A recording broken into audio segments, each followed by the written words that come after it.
One of the things we completely take for granted, when you walk anywhere, you have a hot and a cold faucet, you open it up, it gives you perfect temperature, perfectly clean water that you can trust. And that's done principally with copper piping. And copper piping has been around for a long time, but it became the defined way in the entire 20th century, and copper is king.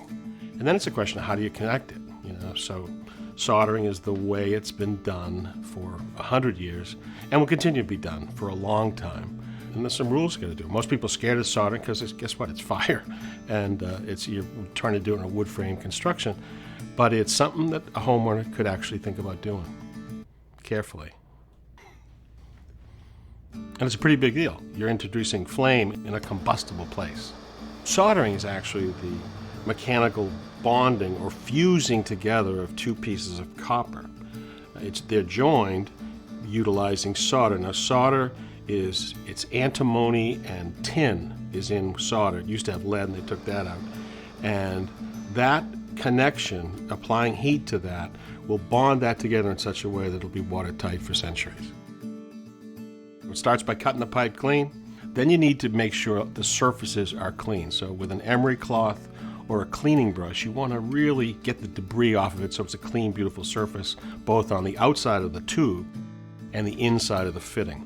So once it's clean, we need to add a thing called flux. And flux it acts as a catalyst so that it'll make the solder bond to both the tube surface and the inside of the fitting. Now, you got to apply heat, and so you take a torch, and on a torch there's a particular place where the flame is the hottest, and that is actually the tip of the inner cone of any flame.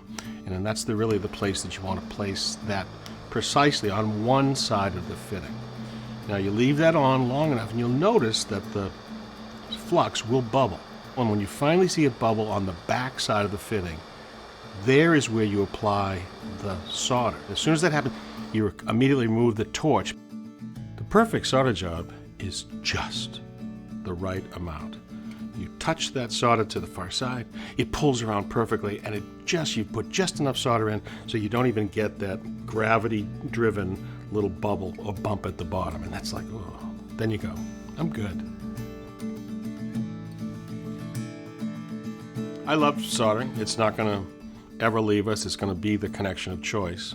But there are alternatives that are perfectly fine, and so I welcome that. Just, I bet you, I never really knew my grandfather well, but I'll bet you when we went from threaded brass to copper, he said, that copper will never last.